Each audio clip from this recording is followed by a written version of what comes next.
it's me, Pup. How are you doing? So, one thing that really does get me kind of knocked is when people compare legitimate work to prompt poo. It's completely and utterly disrespectful. Even the biggest piece of dog shit made by a human is in a completely different league to prompt poo. But I must admit, one occasion where I do kind of understand what people mean are when people say that the trailer for Avengers Doomsday has kind of an AI-generated feel to it. And now this isn't me being like, I didn't like the movie, so therefore I'm going to abandon all my principles.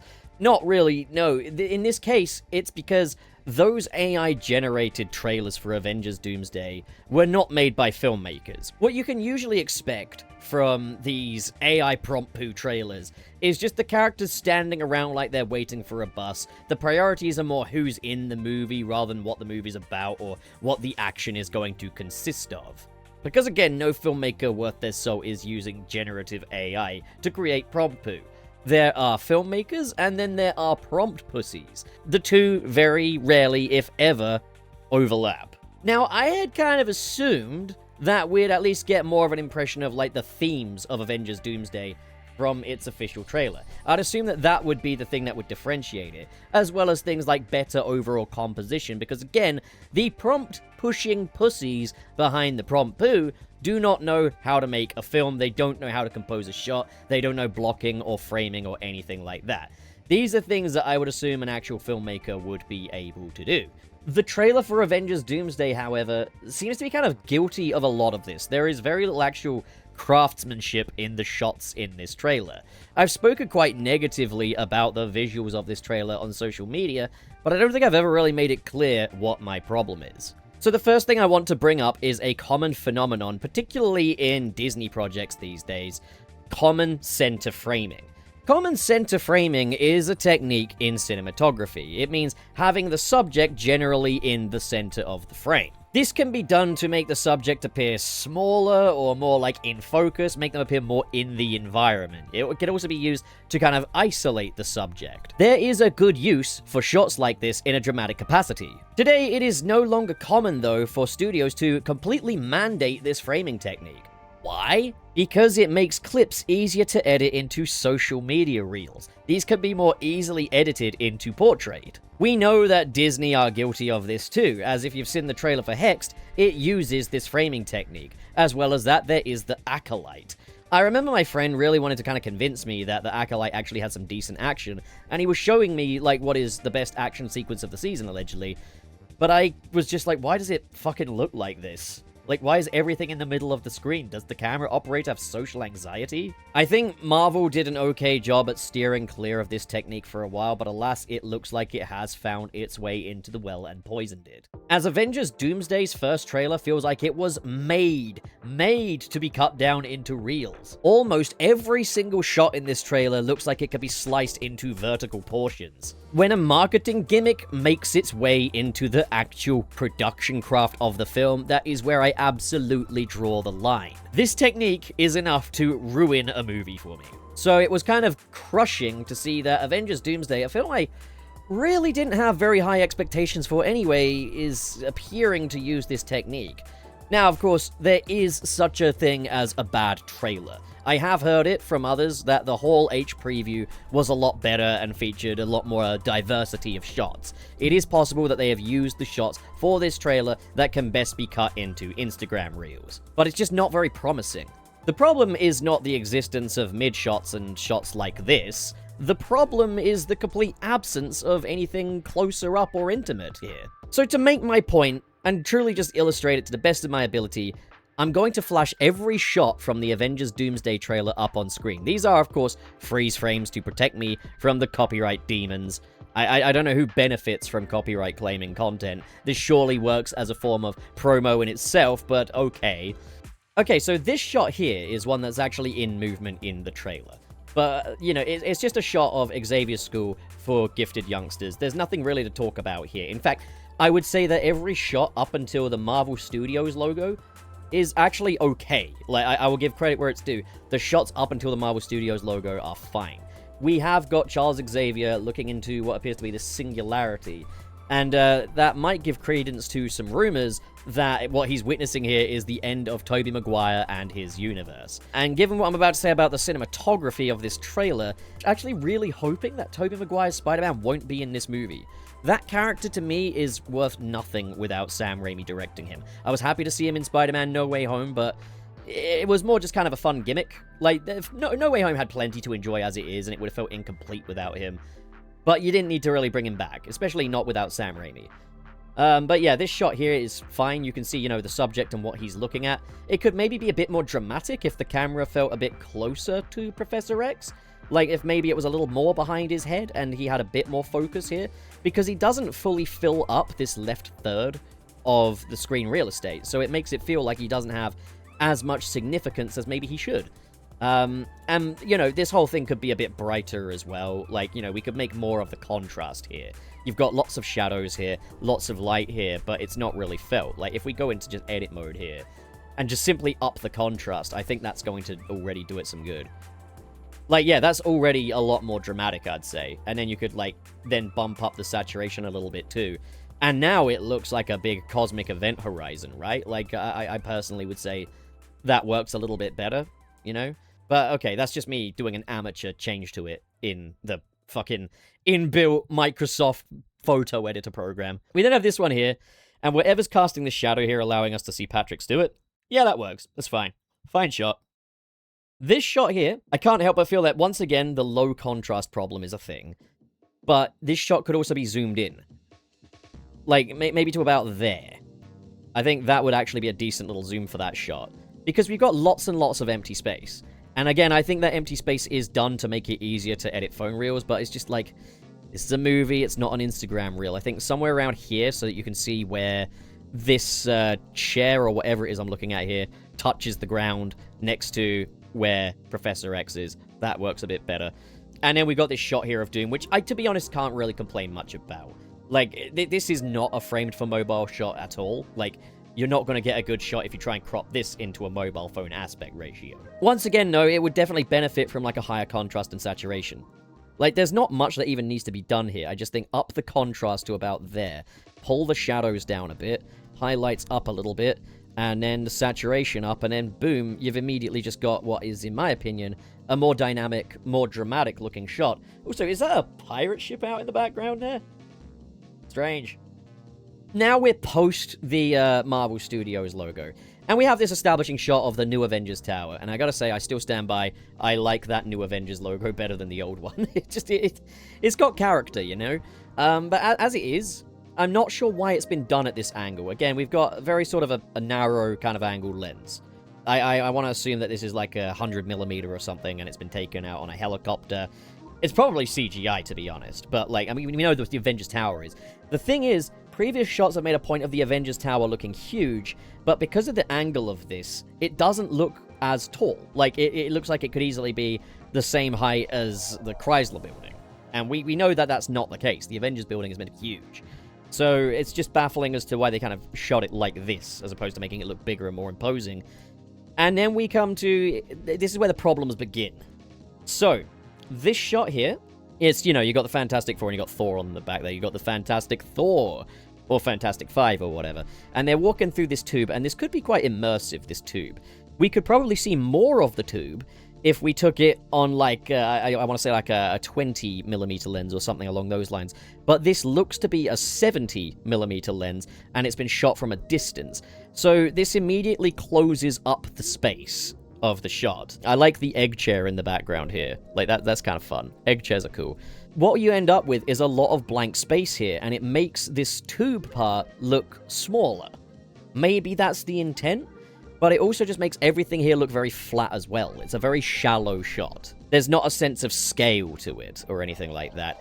But you can pretty much perfectly fit all 5 characters within a mobile phone aspect ratio. So there is at least that. This next shot here is absolute goldmine for Reels editors. Because it's just 3 dudes stood there. So already, we're talking about the blocking. And I mentioned earlier that AI trailers tend to just look like the characters are waiting for a bus. Well, this is exactly it. You've got this subject on the left here, which is clearly meant to be important, but again, they don't even fill up a quarter of the screen. And then you got these three just stood here like action figures. And I don't know what they're looking at or what they're thinking. They're not even all looking at the guy that they're talking to. Sam's looking off in the distance here. And it's just a very aimless looking shot. It's also just very shadowy. And I don't know if that's going to have any kind of dramatic effect in the film.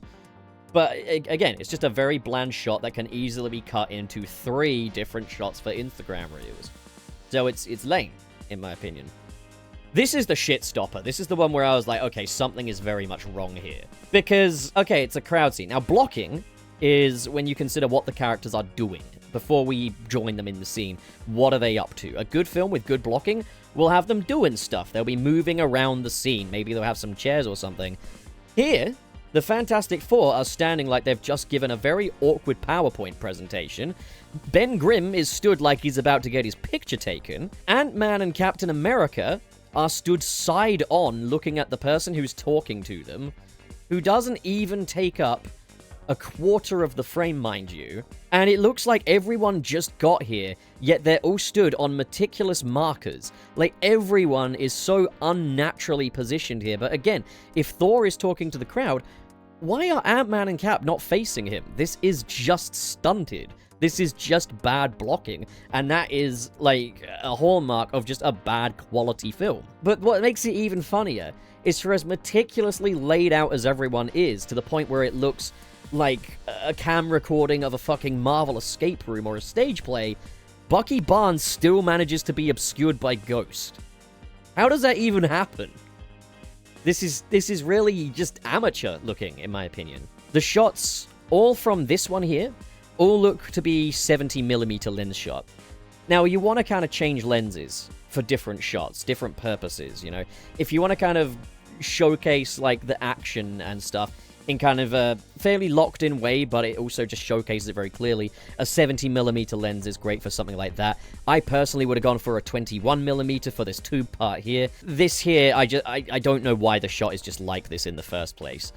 Same goes for this, and people have pointed out you could have other characters in here. Like, these trailers are deceptive. You could have a Hulk in here, or a Captain America in here, but it's just more action figures added to the pile, you know? Again, if you want a shot where, like, Thor is talking to everyone and addressing everyone, you'd want the shot to be a bit more like this. Like this abouts kind of thing, you know? A bit tighter inwards. That way you give kind of significance to the characters in the frame. But here, they just look like action figures. It's an exercise in how many people we can stack in here. But then we have this mid shot here, or head and shoulders shot, and generally like a 50 is good for that kind of thing.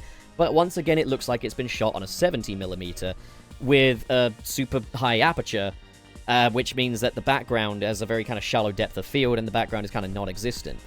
Because this is a very dark lit scene as well, he blends into the background. His hair is blending into the background. His suit is blending into the background. He doesn't have proper subject lighting on him. He's the subject of the scene, but he doesn't have subject lighting. And it just looks bad. But you can at least fit his head into a mobile phone aspect ratio.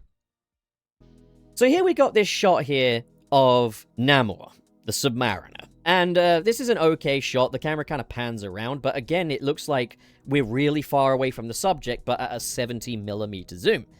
So the kind of scope of him and kind of the way we feel that shot could be felt more if we had a wider angle on the lens.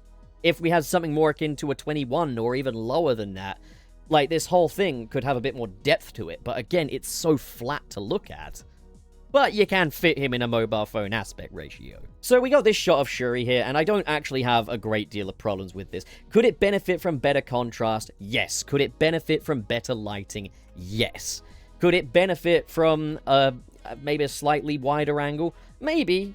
This again looks like a 70 from a distance. It could have been a 50. A 50 would, be, I think, the right call. But this isn't an awful shot. I like the fact it's at a lower angle, making her look kind of regal, but she's looking up, so we know that whatever she's looking up at has significance. And then we got this shot here of Winston Duke, M'Baku. Now, he has, like, this hulking physique that gives him presence, but all we get is his head and his shoulders and his hand, and that's it. But the camera's looking up at him. It wants him to be impressive, but you can't see any of that kind of physique that makes him so imposing on camera, that makes him such a screen presence. Like, we haven't played into his strengths as a physical presence in the film with this shot here. And again, it's not the end of the world, but, like, there are other films where you'd have an actor like Winston Duke, and it doesn't have to always be, like, that you showcase his entire body or anything like that, but just pulling this shot out a little bit, or just going at it from a different angle, I can imagine a much better version of this shot. And then there's this shot here with Black Panther, Shuri, and I don't know why you'd take the shot like this. For starters, she's beneath the camera's eyeline, so it makes her look smaller. But because her head is leaned forward, and the camera's kind of emphasis on her head, it makes it look like she's got this big old floating head while her body's more off in the distance, because that is where the depth of field becomes shallower and stuff like that. This shot would have worked better if we could see, like, the full body and see the full extent of, like, her arms. A low angle with, like, a 20mm lens, maybe even lower, would have really exacerbated the limbs and made the pose look that much more impressive. But instead, we've got this pose here, but it's a head and shoulders shot where the focus is entirely on her forehead. It's just not a great framing. And then we got this here, which is clearly a big room scene. Again, like, okay, this is meant to show the scope of the room. I think a lower angle, feeling a bit more in with the crowd, would feel more immersive. That's another problem. This doesn't feel immersive. It feels like we're watching everything happening from a distance. It feels like we got bad seats to the Avengers live show, you know? This here is terrible. Thor's outfit completely blends with the environment, and in making it murky and stuff in front of it, there's no clarity to the shot, but it does fit perfectly in a mobile phone aspect ratio. But look at this. It's ugly. It's actively ugly. It reminds me of the final battle of Supergirl, where the whole thing took place in a dust cloud, and nothing mattered. Good action sequences have a sense of geography to them. Now, admittedly, this is only the trailer. We know that Marvel likes to get up to shenanigans and be misleading and deceptive in their trailers. But it doesn't give me a lot of hope. It doesn't sell me on this movie as a high-quality thing. So, remember what I said earlier about figures of significance needing to be larger in the frame? The framing of this is so strange, because to the left, you've got Thor's leg. Near the middle, but still off-center, you've got Stormbreaker. And just slightly to the right of that is Doctor Doom. Should Doctor Doom not be bigger in the frame, like this? Should it not be that Stormbreaker is more here and appears much bigger, and this is the very thing that'll kill him? And we know that's Stormbreaker. And then you have Doom here. Obviously, you'd focus the camera a bit differently, but I don't know, it just makes so much more sense to me to frame it like that, you know? Like, if you want Doom entirely in there, like there is a bit of a crop on my stream thing. That looks more effective to me. That conveys the threat of Doom a lot better. But, again, the camera guy must have social anxiety. Alright, so this one here is, well, it's certainly, he's in the middle of the frame. He's in the middle of the frame. It's not even a full body shot or anything like that. But there's so much empty space on the right and left here. And it could be that maybe there's more characters in there. But again, it is just adding more action figures to the display. That doesn't make the shot any better or more dynamic. Again, this looks like a 70mm lens, and like this shot was shot from the bottom of a fucking staircase. Again, does the DOP have social anxiety? Like, I get it. There's an explosion. An explosion shot on a 70mm lens from a distance, so we don't really feel the impact of it. Like, imagine if this was coming out at you.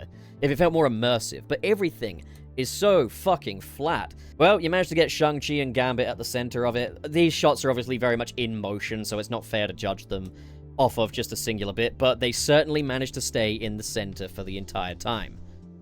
This one, not so much. So, okay, give them credit there. But again, the action doesn't feel intimate. It feels like it's all happening from a distance. Everything is in the distance. Ugh, God. Like this, it's action figures being clinked together. I like the Dutch tilt, but again, it's just from a very middle angle here, you know? Like, why could this not be lower? Why could this not be a full body shot, or why could this not be something more dynamic, you know? I feel like the DOP of this movie is a photo booth from a shopping mall. Again, perfectly in the center. 70mm. Again, slightly off-center, but he fits in a mobile phone aspect ratio nicely. Tons of blank, useless space here and here. Even what is like an intimate shot of just a fucking TVA card looks like it's been shot from a distance. I will say, though, the lighting and grading in these Loki shots here is fantastic. I think when I said that the movie does look quite good, I think I was more referring to the lighting and grading. That is definitely a step up from the previous Avengers films. This shot is one of the most baffling in the whole trailer to me. Because clearly there's importance in this thing that Shuri is walking towards, whatever fucking Moses is doing in the back there. There's clearly importance there, and there's clearly a sense of scale to it. But because, again, it looks like it's been shot on a 70mm, maybe even 100 for this one, and it's also got a really high aperture, it means that, like, the background is all very blurred, so whatever she's walking to, of any kind of significance, is blurry. So what do we see? The back of her head. What? If she was more in it, and you had a lower angle that kind of emphasizes the height of everything, or maybe positions it so that Shuri looks bigger than the place she's going to if she has the significance, like, that could be a good shot, but it's so far away. And all of the detail is just gone. What is she even fucking walking towards? It starts off in focus, but the second it actually comes into frame, it goes out of focus. So all we have is just the back of Shuri's head with a blurry fucking background. This is such a shit shot. Again, the blocking here. What is everyone up to? I can understand why the Wakandan guards and such would be a bit stoic, alright? But what are these guys up to? Like, who are they looking at? Who are they listening to? Mabaku's obviously greeting the Thing. And again, do we have social anxiety here? Really no shame if you do. Why can't these shots just be more immersive? This sucks. This shot just sucks. You do have characters in the background here, so the space isn't entirely wasted. But what is the focus of this shot here? What's the focus? At the very dead center of the screen. Again, but she's wearing a Power Rangers outfit at least. Also, she's blending in with the background. She's not even lit well. The subject... I said the lighting's better earlier. In some shots it is. In other shots it's terrible. And then, yep, action as taken from the other side of the room, but we zoomed in. Okay, this shot is okay. I don't really have much to say about this one. Yeah, he's just looking out the window. It's one you could make more of the shadows, I think, but it is what it is. And look at that, it's almost intimate, except you can tell it's not, because you can tell that the entire right side of this frame, going by this black blur going across Patrick Stewart's head here, will be Magneto's head. So it's been shot from very, very far away, zoomed in, and Magneto's head is out of focus. Now, that can be a fine filmmaking technique, but again, the fact that every single shot is taken from such a narrow angle, it's just weak. Remember when I said how it's like the DOP has social anxiety? We're literally filming this from behind a staircase or something. We got this pole here. Maybe that represents kind of a barrier between them or something. Depending on, like, the dramatic framing of this fucking thing here, this could be an interesting shot. So I'm gonna reserve judgment on this one. Again, this is just point and shoot shit. This is point and shoot shit. Is there any additional tenderness to this kiss on the forehead that we couldn't have gotten had we gone a little closer up, but focus on one specific part? We can tell that this is clearly an affectionate kind of goodbye, going away kind of kiss deal. But again, there's empty space on either side, so you could pull it into about here, and the shot is already more effective. Again, every shot looks the same. This is better. This is significantly better, this one. Like, I don't actually have any notes for this. Maybe we could up the contrast a little bit, but I don't have any notes for this shot. This is a good one. And we're back to mobile phone framing. Like, again, so much empty space here where you could tell the story. So much empty space. And yet, she just fits in a mobile phone screen perfectly horizontally. It's so weak. Yeah, I don't have much to say about this one. This is about standard. But again, it's disappointing to see so little variety in the lenses and the apertures. This sucks. This straight up sucks. That suit blends in with the background. He's shrouded in darkness. There's empty space either side of the screen. Worse yet, Sam Wilson does not get a line of dialogue in that trailer. This shot sucks. It just looks bad. Remember what I said about the point of focus or the significant, like the scale of the character within the scene having some significance? Why would you not, like, angle the camera a little closer to this boot here? Like, you can't really pull off this shot the way it should be because it's just the way it's been shot. But, like, you could move the camera closer to this boot and have that appear very out of focus in the front, and have Gambit appear much larger in the shot. I understand that, like, there's all this energy coming off of him, but there are ways you can do that without the shot being this shallow to look at. I mean, how big is this room even? It doesn't have a great sense of scale to it, because again, everything is on such an intimate lens. How dramatic a shot like this could be if you took it slightly side on, wider angle lens exacerbating the limbs and stuff like that, a wider angle lens exacerbating the extent of the beam, But instead, it's just, hey, get down on your knees, and we're just going to shoot it directly in front of you. So many shots are just directly in front of the subject, rather than framing it in an interesting way. Right, so from just like a dramatic angle standpoint, I think Sonic Forces did this shot better. Look, there's also less wasted space because we got storytelling stuff in the background here. Stuff that explains Infinite's origins and stuff. Look at Avengers Doomsday. Maybe these are Sentinel legs, but again, if there's Sentinels in the background, surely you want to angle the camera up a little bit and go for a wider angle? Here, everything fits in the frame. Here it doesn't. Avengers Doomsday getting mogged by Sonic Forces, really. Okay, this is a fine shot. I don't really have any notes for this shot. This one's fine. Okay, this is ridiculous to me because we've got Namor flying, right? How high is he flying? How impressive is this flight? He could be inches above the ground because for some reason, the shot is so tightly on him and the background's entirely out of focus. When you've got no tangibility factor to the environment, there's no sense of scope. He could just be skating along the ground. He could have his tummy on a skateboard right now, and he could just be surfing around a fucking water park. For all we know from this shot. It just seems a little unfair, because this is a shot that hinges entirely on motion. But it is kind of visual vomit, isn't it? Again, why is everything so fucking small in the frame? Would you not, like, say that immediately is already communicating, like, the importance of Doom and Thor a bit better? I mean, ideally, you'd kind of want something a bit more like this, maybe? But, like, this? It's so far away. Everything is so far away. Why? Ugh. Also, the background doesn't tell us anything. We've got this statue here, sure, but it's a dust cloud. There's nothing interesting to look at about a dust cloud. Need I even begin with this? So, this is clearly a very unfinished CGI shot. It feels almost kind of unfair for me to pick on this one, but I'm going to do it anyway. I'm sure that this is just unfinished CGI. There's no way the shot in the film is going to look like this. For one, Thor is in midair, but he might as well be standing on a box.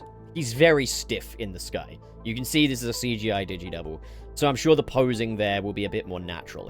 His body should be angled up a bit more. His legs should be more dangly.